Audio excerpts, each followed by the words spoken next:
Dans cette 80e édition de la Mostra de Venise, un tiers des films sélectionnés ont été réalisés par des femmes. Parmi celles-ci, Alix Delaporte, une ancienne journaliste, s'inspire de sa propre expérience au sein d'une agence de presse pour nous plonger dans le monde des grands reporters, les hommes et les femmes. Qu'est-ce qui se passe? Damien s'est fait shooter. Ok, thank you. Vous avez dit quoi comme ville? C'est pas un bled, à 50 km de la capitale, je crois. Qui a donné l'info? Un journal belge, ils ont un gars là-bas. Apparemment, c'est la Croix-Rouge suisse qui l'aurait ramassé. On a essayé de rappeler les mecs à Bruxelles, mais ils n'arrivent plus à joindre leur contact sur place, ça passe plus. Il y a eu une attaque à Mbaïki. Putain. Ça vient d'où? Un truc posté par quelqu'un de là-bas. Et j'ai jamais vu ça quand j'étais à Capa. Il y a une grosse égalité. Ils partent ensemble sur le terrain, ils sont tous partis ensemble. Il n'y avait pas de question de toi, t'es plus fort que moi parce que t'es un homme. Pas du tout. Enfin, moi, j'ai jamais vécu ça là. Et après, le machisme, il s'exprime comment? Il s'exprime par le fait que, effectivement, les gros postes, bah oui, le big boss, c'est un homme. Oui, il serait temps que les big boss soient des femmes, en fait. Mais c'est encore un homme. Et moi, j'ai la sensation qu'on évolue, qu'on fait des pas. On fait des pas plus rapides que dans les autres pays, quand même. Faut mesurer la vitesse de nos pas, qui est quand même assez grande ici, qui n'est pas assez grande. Moi, j'ai l'impression qu'encore une fois, on n'a rien gagné. Hein. Tout est à faire. Qu'est-ce qui a changé dans le cinéma pour les femmes depuis MeToo? Moi, j'ai pas attendu MeToo pour me défendre. Je vous le dis sincèrement, mais parce que moi, j'ai une histoire personnelle qui fait que j'ai eu les moyens de me défendre et que j'ai pas eu le choix.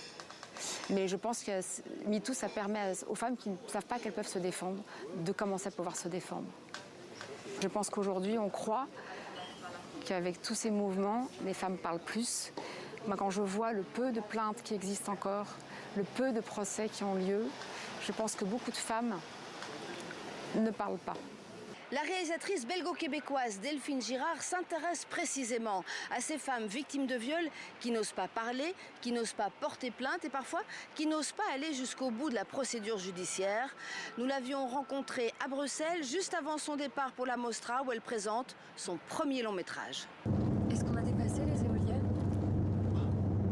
Des éoliennes du sol? Pourquoi tu me demandes ça?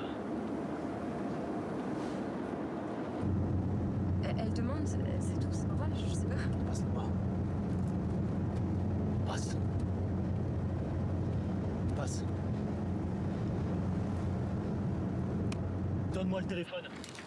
C'est ma soeur, elle demande toujours. Je suis normal. Passe. Je te passe-moi le téléphone. Donne-le-moi.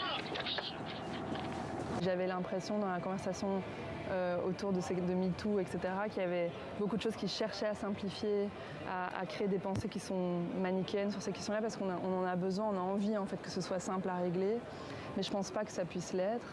Et moi, en sortant de mon court-métrage, j'avais cette question de me dire, mais en fait, si mon personnage qui est dans la voiture, qui a vécu cette chose-là, n'a pas envie de répondre à ce que la justice veut qu'elle soit en tant que victime, si elle trouve ça trop compliqué, si elle est préoccupée par d'autres choses, par l'idée de se réparer, par l'idée de comment elle peut, en fait, elle rentrer dans cette histoire-là, qu'est-ce qui se passe pour elle.